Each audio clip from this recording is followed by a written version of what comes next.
ladies' night Perfect. on the huge lives, so we get more people in. So with that, and you remember from last year, I'm probably going to introduce you 3 different times as people join, so they know who we're talking to and dealing with. So I will start now. This is Sid and Morgan Knox, and today this is the huge live. So we're doing a series of live streams to introduce our speakers for the huge convention. Truly excited, and I hate it when hosts say this, like I'm so excited, it's my favorite person, but I'm a little bit of a fanboy for you, Morgan, because you are so dialed with practical use AI and advanced use AI. But like, a lot of home service businesses, they go, I know I need to use AI, and then they get a subscription to some, they pay $20 for ChatGPT or Claude, and they use it like a search engine. And it doesn't really, it's interesting, but it's not, it doesn't move the needle. So, but back up. I started jumping in my lead. Your interests.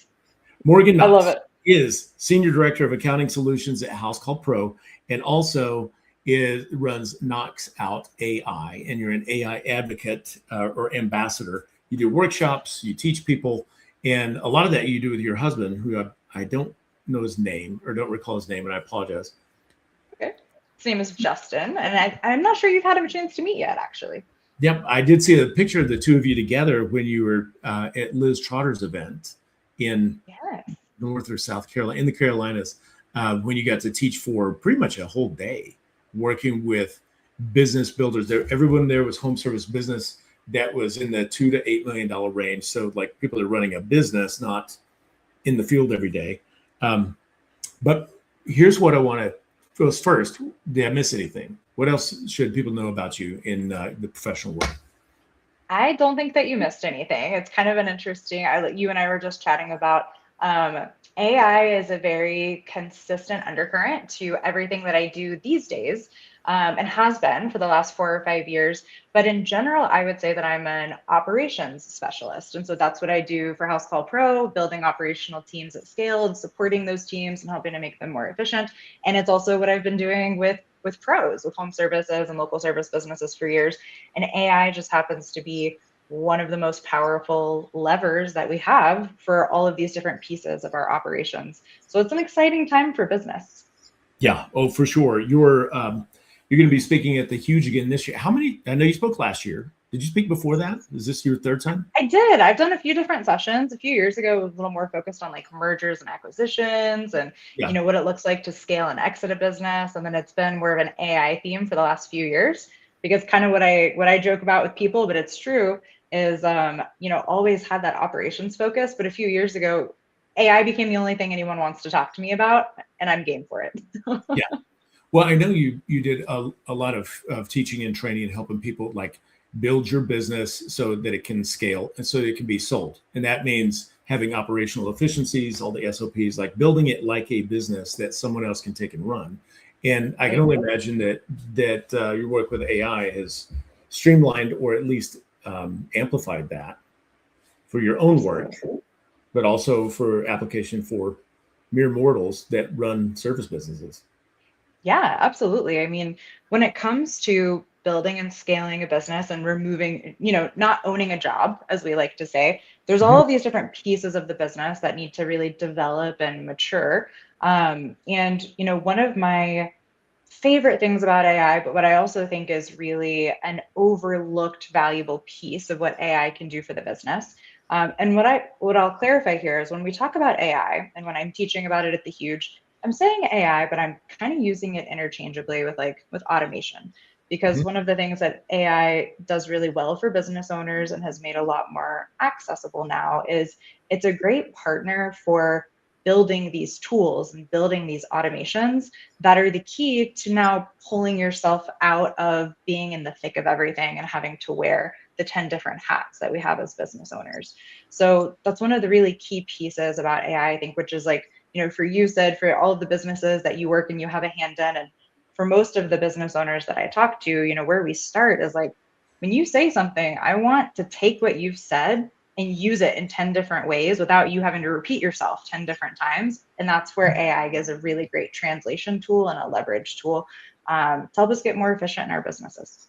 Okay. Do you separate AI and automations? I mean, I know they go together, but like you talk about automations like N8N, Zapier, or automations stacks built when they go high level, but using AI to build them or Build to those. direct them, Yep. they direct build now. They can direct build. So actually, so Zapier has a great internal AI assistant that's really great. You can go in and chat with it just like you would chat with ChatGPT or chat with Claude or Grok and tell it what you're trying to solve for. And it does a great job of building within Zapier. So that's a really good spot for a lot of people to start and do some playing around with. But yeah, same thing. That's how I work with N8N. And there's a lot of different things you mentioned earlier where a lot of people are with AI. They're using it like a search engine, right? But when they get to that next step, a lot of what people start doing is they start attaching spreadsheets or attaching documents to it. Estimating is a question that I get a whole lot about, right? Which is, well, I've dropped some information in here and I want to see how well it can help me with my estimates or with my numbers. Anytime we use a chat AI like ChatGPT or Claude, it's not functioning like a calculator, right? It can do a lot of great work, but you could ask it the same question, Sid, and drop the same exact documents into it. And I could ask it the same question and drop the same documents into it. And it's going to give us some slightly different answers. There's some variation, right? And so for a lot of things that we do in our business, where AI fits the best is not as the go-to every time I'm dropping things in chat, but I want to use chat to help me build a tool for those things that need to be super stable and operate the exact same way every single time with a high level of predictability. Does that make sense? Yeah, well, that makes a ton of sense. Because I'm probably a prime example of the average AI user in a home service business. So, it's ChatGPT and then it's Gemini and then it's Claude. And we use Manus for a little while, but we're just asking questions and trying to do strategic thinking or whatever. But then I got my hands on Claude. I'm like, okay, this is fascinating. What can I actually build that we can deploy? And one of our biggest, not a bottleneck that we had was we have a bidding tool that we built. It's just a fancy spreadsheet. It's called the Simple Phone Bid Sheet, but we want to make sure every one of our techs in the field could give an accurate estimate on site. Well, because it was built on a Google Sheet, if two techs got in it at the same time, it would screw up the number, because they would change each other's numbers. And I wasn't sophisticated enough to duplicate it and do all that. Anyway, I was like, we need to make it cleaner. We need to make it easier. And I spent about 30 minutes with Claude, and we built a bid widget that is phenomenally clean. And it's like, done. Here's your bid. See you. You nailed it, right? That is exactly where we should be using AI. That's how we take it beyond chat, right? What does it look like beyond chat? And that's a great example. And I think spreadsheets are one of my favorite places to go because a spreadsheet it can run just like an app, right? You just mentioned it's like a bidding widget, bidding tool. The team can use it in the field. And it's a process that you designed once, and now you've handed them the tool and it's going to run like clockwork every time that the team needs to run it. And a spreadsheet, I feel like, is a very accessible way for a lot of business owners because you live in spreadsheets these days. You know what I mean? Yeah. You're familiar with a lot of it, but building a sophisticated one is such a freaking headache, and AI can do that really, really well for you. So I think that's like the perfect use case of where I think people should be using AI a little bit more to get out of chat, create a good tool that you can hand to your team, and now you don't have to govern that process nearly the same because it's a lot more stable with the tool that you've handed them. Yeah. So what do you see most small business people getting stuck? They start using it. They're like, play with AI for a while. It's just a chatbot. And then they go, okay, I'm going to build. But they get hung up on something. What is that usually? Good question. I think that a lot of people actually they haven't gotten that exposure to the idea of let's build something with chat that's going to live on outside of chat and is going to run with more consistency. So I think that that's kind of where most of us as an audience are now, which is how do we start thinking about these other areas of opportunity? I think where most people get bogged down with AI is there's so much variety and it touches so many things, and it's like an infinite imagination tool that you have that like it just analysis paralysis almost, or the shiny object syndrome gets us trapped. And so people have a hard time implementing something that they actually see real ROI from. And I actually think a little bit of that too is a lot of businesses, a lot of business owners, we're running businesses that are surviving, sometimes thriving, sometimes they're struggling a little bit, but a lot of us don't have a lot of great measurement of like, what's efficiency, how well am I utilizing my team or my resources. Yeah. So even getting into AI and building a tool that is helping, it's hard to kind of measure how much it's helping or not helping, right? And so that makes the shiny object syndrome a little bit worse. Okay. Does that, like, when you go, how much is it helping, or I can't tell or measure it? Is that based on, like, in my own business, I'm only measuring against myself. I don't know if this is good in the industry or if it's just good for me. Or are you talking about, like, on a broad scope? You don't know if it's helping compared to other industries. I think within your team is actually what I'm talking about more so. And so with you, if you're using something day to day, you know how you're using chat. You're like, oh my God, that thing used to take me hours every week, and now I can knock Yeah. it out like that. But then when you get to delegating it to your team, it gets a little bit harder to tell because we have some idea of how much time things are taking our team. And if we give them a new tool, we have maybe some idea of how effectively they're using that tool. But it's imperfect, right? And so it gets a little bit challenging to figure out, if we want to take an efficiency beyond you, Sid, as the business owner, Yeah. figuring out even where to start, right? What's the thing that I could build for my team that's going to give them the most efficiency and save them the most time? That can be really hard to tell because right now, a lot of the teams that I work with, if I go say, hey, what is this member of your team doing every day and every week? They have kind of a list of things, but they don't necessarily know what volume or how much time is going to a specific thing. So if you build a tool or an automation to solve that, right, they don't really Yeah. know how much time they saved. And so it can be really hard to figure out how those pieces should fit together to make your team more effective. Yeah. Yeah. All right. So I have one interesting use case. So I don't feel like I'm using it very well. I always think, oh, I mean, it's like, it's the infinite build machine. And if I could bring the vision to it, it'll build whatever I want. I just don't know what to tell it to do. But I built a widget or an automation in Claude where it goes into our phone system, and all of our CSR calls are recorded. And so it goes in and gets a transcript of every single phone call every week, and it analyzes them. I made it a sales coach, and it'll tell Perfect. me what percentage of the time are they asking for an upsell, where did they win, where did they fail, what can be improved. And that this is our third week using it, and it's phenomenal at catching like we had a problem with this customer, and I can dig in and see the transcript on, or it goes, this was a fail, and it was interesting. One thing that was pointed out was, we didn't know this, but there's a description of our services. We do a basic, deluxe, and premium, and in the deluxe description it says we do the XYZ, and the XYZ doesn't apply to every client. It includes cleaning screens. Some people's screens are on the inside, so we don't clean them. So it was creating confusion with the client. It captured a lady who was very upset that we charged her for cleaning screens, but her screens were inside. We didn't clean them. And my gal's trying to explain this. It only counts if they're outside. They're included. And she was wanting us to discount the thing. But I was like, this is new to me. How often does this happen? And my CSR is like, 30% of our phone calls, we have to over-explain. This is getting confused. Yeah. And I was like, oh, well, let's change the wording so we don't do, but I would have noticed that without the AI. That was just one thing that popped up. That's a perfect use case. And I'm glad that you brought it up because actually with that use case, so for one, think about, some of these tools that it's amazing. You can go buy some really cool, great apps like Rilla Voice has some really great, Lace AI has some really great tools. The value of that is so high for your business that if you go buy one of these tools, retail, it's pretty pricey. I think Rilla right now is running like 15 to 20,000 a year, for a contractual commitment. Worth it for some businesses, harder to access for others.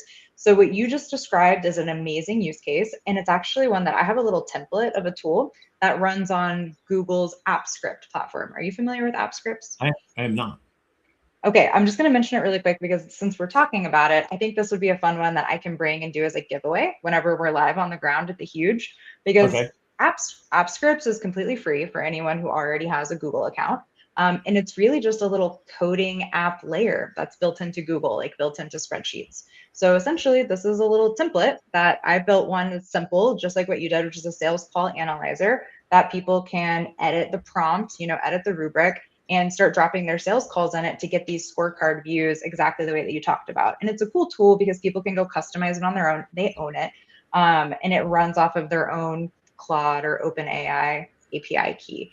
And what you mentioned is one of the highest impact areas for a lot of businesses. Like, you have no idea what's happening in your sales calls. You can't. Before that, Sid, how many ride-alongs had you had time to do in the last 6 months? At ride-alongs, you probably had your zero. Yes, exactly. And now, how many of those calls are getting run through your tool? Yeah. So I had set up, because we hired a VA that's doing a brilliant job earlier this year, but I just have a thing on my calendar. So once a week, I'd go and randomly listen to her phone calls. And I would catch things like, like we just coached her, like, smile when you're talking, when you're on the phone, just to raise your energy level a little bit. And then a couple of little nuanced things, but I wasn't screening, like, I might catch a problem, but it's strictly random. But this sweeps. And you can see the volume on it. It cut out for a second there. So now, how many of your calls get run through the analyzer? 100%. There you 100%. Go. So that's what AI is good for, right? It's cost effective and it scales. We have a very similar use case with some of my teams at Housecall Pro. One of our points of pain in our business is, like, we'll have a pro that comes on and says, hey, I want this bookkeeping, I want this tax service or this payroll. And they will buy it and they'll schedule onboarding, but sometimes they don't show up for onboarding. And so we need to, we need to get you onboarded for this thing you're paying for. And we did a really similar thing as you, which is when we first started using AI to analyze our calls, we realized that some of our sales teammates, they had a really high no-show rate, right? They would sell somebody on bookkeeping or on payroll, and then the no-show rate for people showing up to onboarding was super high. And for other reps, it was incredibly low, very, very efficient. We're like, well, what's happening different here? So we did that. We ran, the highest performing rep and the lowest performing rep, ran a bunch of their calls from a couple of months through. And we were like, what are we missing here that one is doing that the other one is not? And the difference that it found is that the one who had a really good rate of people showing up consistently was just because he was booking calls, onboardings within 1 day, right? He was like, let's get you in as fast as you can while you're still excited for this and you're ready to go. The other one was booking it like 2 weeks out, and it was creating this really big drag on efficiency. I don't know if we ever would have caught that if we didn't have AI helping us analyze it. Yeah, that's really interesting, because both of those reps were doing it right. They're scheduling, at the time of the sell, we're scheduling. But like, I was having a conversation with our sales lead today about how fast we have to follow up. And it's not just speed to lead the first time, but like the follow up. It's like they had a follow up sequence that was like, okay, we got the bid, and then in 3 days I'm going to call them. And Bob's like, no. Call them in 4 hours. Call them at least in 24 hours, like the next day, and say, let's get this done. Because I don't know what your inbox looks like, but I get 150 emails a day, at least. But whatever, if you sent me something yesterday, if I don't respond to it yesterday, it's gone today. It's lost in the abyss. Lost. Yes. Did you say lust? Yeah. You said lost. Lost. Yes, lost in the abyss. It's so smart, right? And now being able to use an AI or an automation, right? Automation created by AI to like help your team track, well, how often are we following up within 24 hours, right? If that's our new standard, if that's our new KPI, being able to just plug in an AI watcher to a couple of these different streams, like your phone system and your bidding system, to cross-reference and say, like, did we follow up? Yes or no, right? Who's doing it, who's not doing it, because that's an area of opportunity for the business. We don't want to leave money on the table.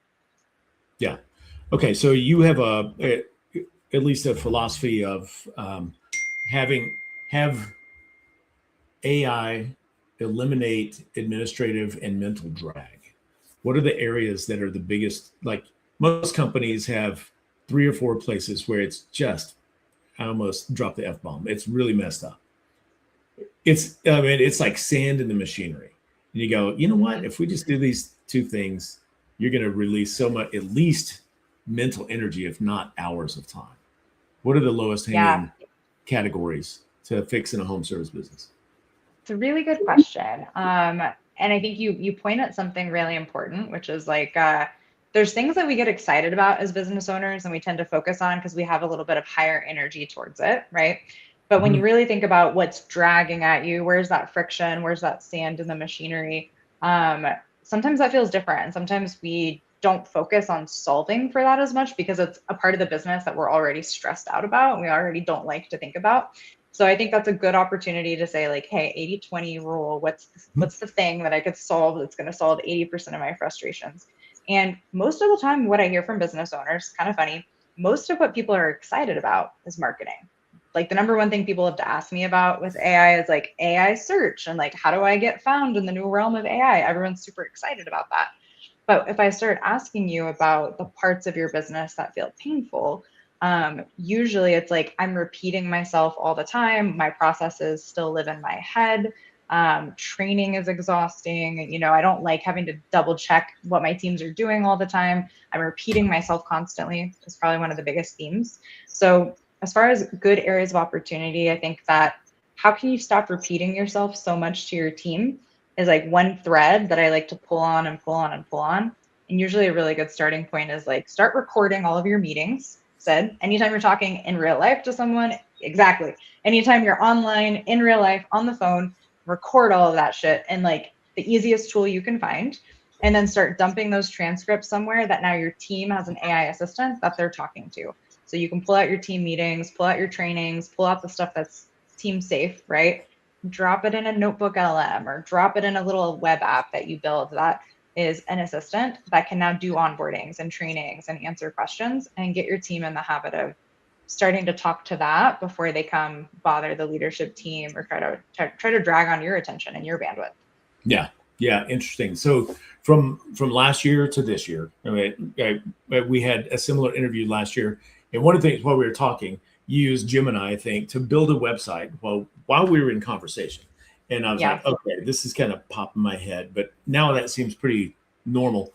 But I was trying to think, it was like things that are different last year to this year from my end is one, like I try to do a deep research on every speaker so I have real questions to ask, not just Okay. what's your favorite color. No, and that used to take me an hour and a half, and then I delegated that to an assistant, but it took them an hour and a half, and now it takes my custom GPT like 84 seconds to give me a really good, and then I can start pulling threads if I need to. The other thing was I had an assistant that managed all the invitations to join us and make sure like here are the people and and you got to email, and not everybody responds to the same pace, and so I have to send reminder email 1, 2, 3, 4, phone call, text, more email, and now Claude manages all of that.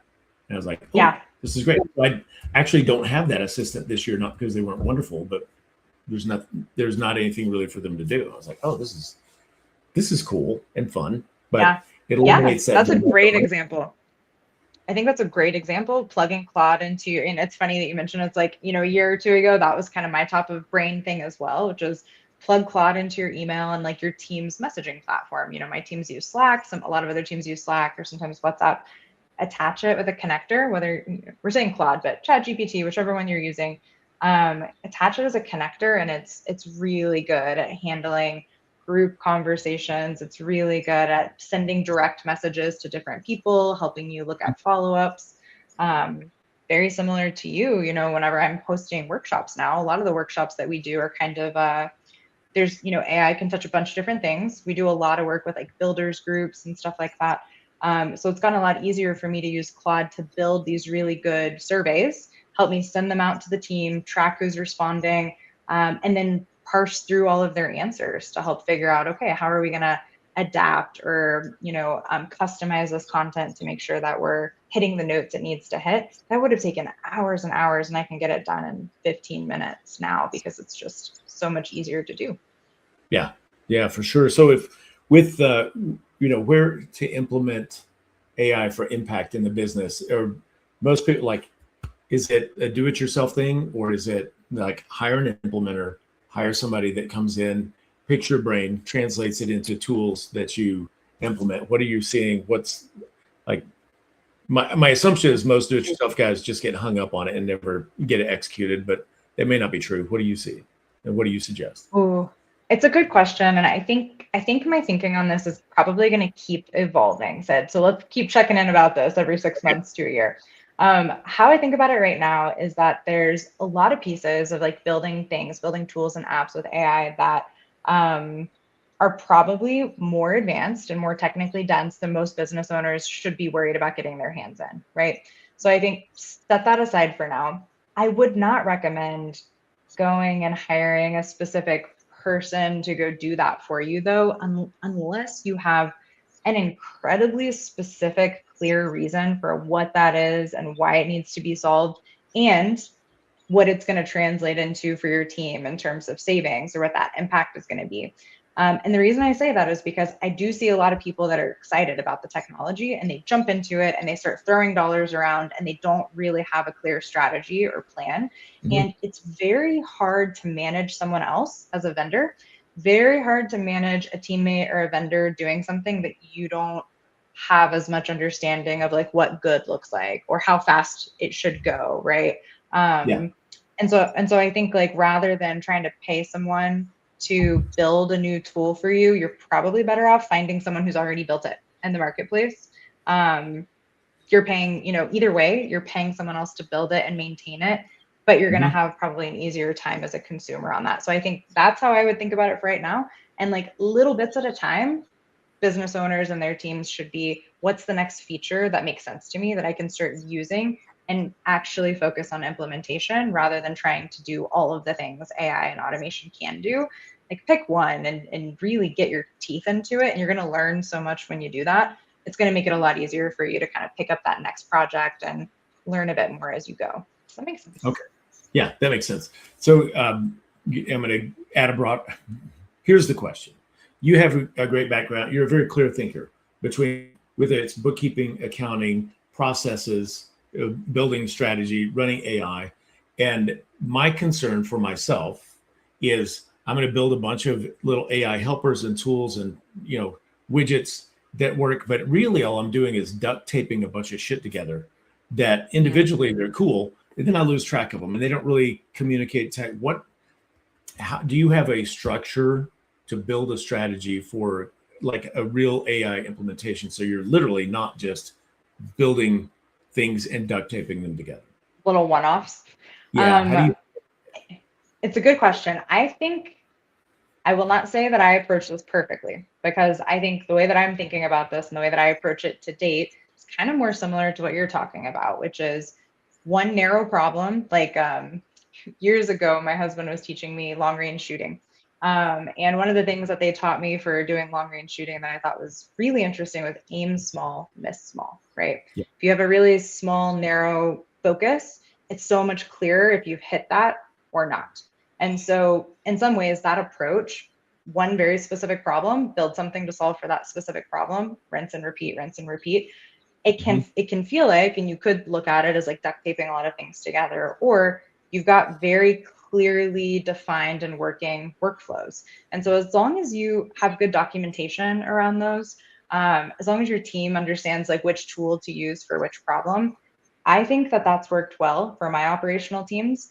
We definitely do consistently reflect. We're like, okay, I built this thing. I built one narrow slice.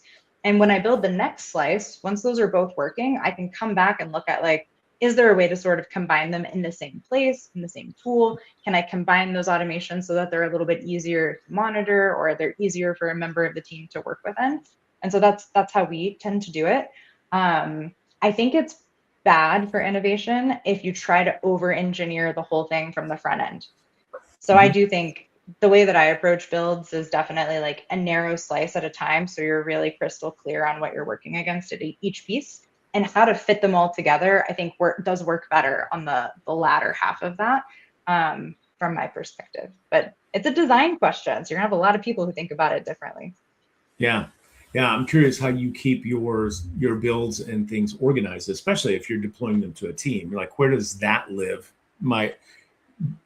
Personally, like, I have 8 things that run every week or every day in Claude, and they just live right there in Claude.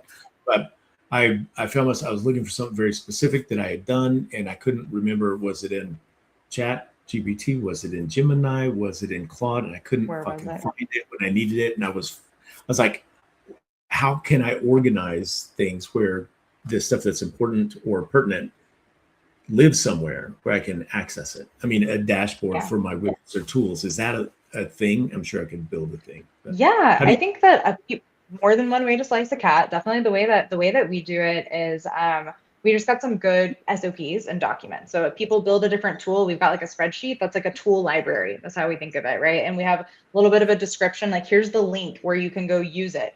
Here's where you go to edit it, right? Here's the different data sources that it's looking at. It looks at Salesforce. It looks at the bookkeeping software. It looks at this. And so we kind of have those tagged so that when one day, and this happened recently, somebody came and was like, the Salesforce data thing is about to be ended. It's not going to work anymore. We had this list of every single tool that touches that so that we know exactly what to go fix and what needs to be oriented around. And we also try to write as part of that kind of spreadsheet where like, who is this for, right? Who is using this? Because that actually makes a huge difference in how you build a tool. So whenever I'm hosting workshops or I'm training teams within Housecall Pro around how to think about building these tools, that's one of the first problems we start with, which is like, what's the problem we're trying to solve and who is going to use this thing? Because whoever is using it is going to make a big difference in how you build it, right? If something you build for yourself, Sid's probably just going to live in Claude and you're going to go chase it down in your threads. If you build it for an assistant or another member of your team, you're going to put a little bit more thinking and logic into it. So being clear on like who it's for, who has access. But we really just use spreadsheets like that. And then for more sophisticated tools that have like code base behind them, we use platforms like GitHub. So we've got all of these different repos on GitHub, and that helps us keep a stable version of a tool, even if we're working on improvements. So we're starting to get into how do you keep improving that tool without breaking the one that everyone's using? Well, that's how. You have a copy that everyone's using, and you have a copy that you're editing, and then you periodically push it over. Yeah. Okay, it's so damaging admission. The first time I heard of GitHub and repos, I thought it was like an auction site for cars that had been repossessed. And like I don't know what GitHub is, but that's where you get stuff. And anyway, then I looked at it. I was like, so oh, that was funny. You're like, this is not nearly as enticing as all the cars that I thought I was going to find here. I know. I was looking for a used motorcycle that had been repossessed, and it didn't work out. I think chat can help with that. Okay, good. The title of what you're presenting or when you're doing the breakout this year is like how AI is going to change the way we lead, we catch problems. We've talked about that a little bit, and how we grow. What can people expect to learn in an hour? Yeah, great question. So I will likely actually spend a little bit of time on like FAQ. So I love to just start off with that, like, hey, these are the most burning questions that people ask me about AI all the time. So let's just start there and kind of de-risk the room a little bit. I'm going to answer and kind of go into like the top things that people tend to ask, but then I'm going to take at least 20, 25 minutes on my soapbox item, which is what you just described, Sid. Just to me, what is AI really going to do and how is it influencing and evolving the way that we think about management and leadership of business and operations? Because I look at everything through the operations lens. And so, essentially what I like to talk about, and I go into a little more detail about the story and the thinking and exactly what this looks like with AI. But the core component is, what does AI do really well? It's really good at watching for problems and flagging those problems to you so that you can fix them faster than you've ever fixed them before. Problems that are slow to catch are expensive problems. Problems that you catch fast are much cheaper and much easier to solve. And that's the fundamental thesis, is like, how do we do that? That is what companies like Toyota have been doing for 100 plus years with their manufacturing systems. It's the component of everything that's like Kanban, lean manufacturing, Six Sigma turned into EOS. All of these systems are focused on how do we catch problems as fast as possible so we can solve them when they're cheap and when they're small. And I think that's what AI is making much more accessible to businesses of all sizes. Yeah, agreed. So we have a mastermind. It's called the Huge Mastermind. Interesting name. Huge convention. You see how that works. Okay, we're going to start. I do. Yeah, but we have a lot of frameworks and tools. And one of them is a performance management tool that basically boils things down to red, yellow, green. Like, are they doing it? You're all green. If there's somebody concerned about it, it's yellow. And based on the cadence of the people's project management or pay period, that's how frequently we run it through red, yellow, green. We did that for our sales guy. Here's the problem. I'm very generous, and I always want to give people the benefit of the doubt. I'm like, maybe he was just having a bad day. His brother was in the hospital, da, da, da, da. And I make excuses for people in advance for low performance. Yeah. And so I took this tool that we, just a PDF of the tool, and I, uploaded that along with the job description and our non-negotiables, and then, what their accountabilities are, and then the stats from the previous month. And it spat it right back, and it's like, red, red, red, yellow, red, red, red, fire this guy immediately. And I'm like, wait a second. But it was so objective. It's like, just look at the data. And I recognize maybe that's not always right, but it helped me go with what I knew was true instead of trying to be the nice guy. And it eliminated a problem before it cost us a pile of money. I'm like, shit, this makes, it doesn't make HR better. I don't know. It does make HR better. But for me, it was like, oh, well, you're right.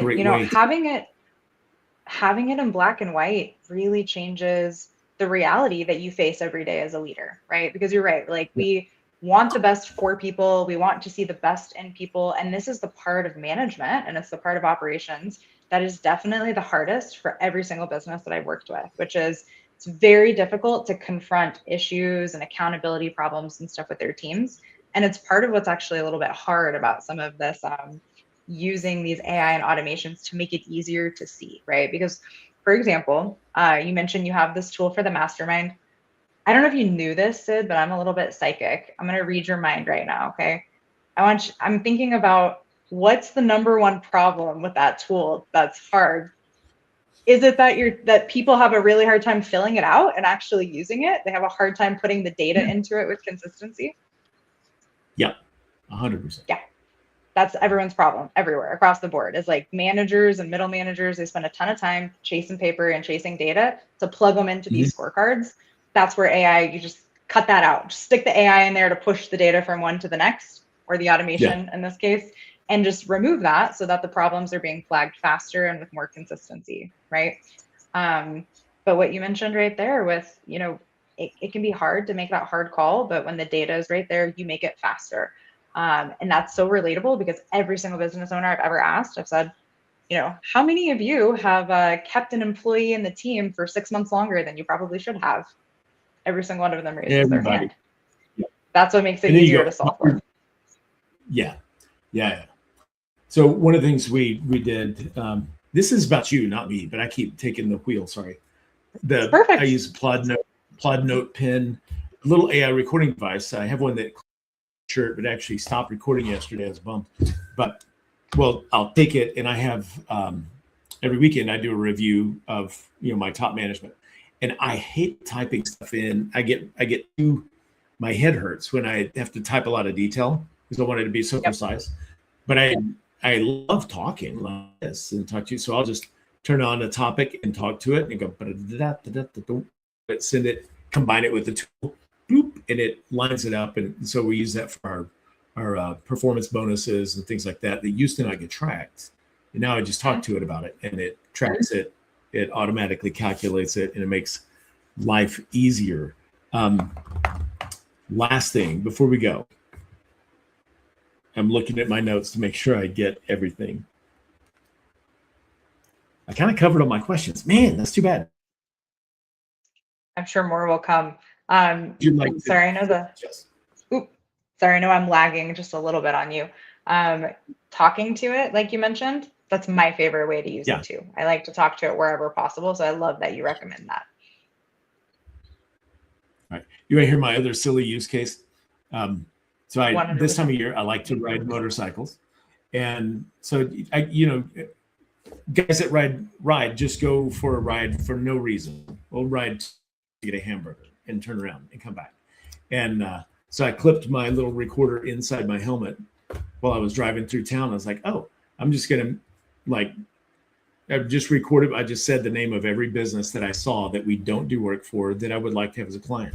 And I did it driving through town to go see my son. And I drove back the other way, got the other side of the street. And then I dumped it, went to a spreadsheet, asked it to enhance the information, had all the contact information for the businesses, the manager, the phone number, and handed it to my salesperson. I'm like, go get them. We need these guys. And they're like, oh, this is great. I have a target list to go chase. Like that, it almost, well, it does feel like cheating. It's like it was too easy. I love that. Such a good use case. I'll share one with you. Is it coming through okay? The lag? Can you hear me? Yeah. Okay, good. I'll share one with you. This is more on the personal side, but one of the things I like trying to think about is like kind of like with GPS, right? When we started using GPS as a tool, we didn't have to think about navigating as more. Cell phones store phone numbers. We don't have to worry about memorizing phone numbers anymore.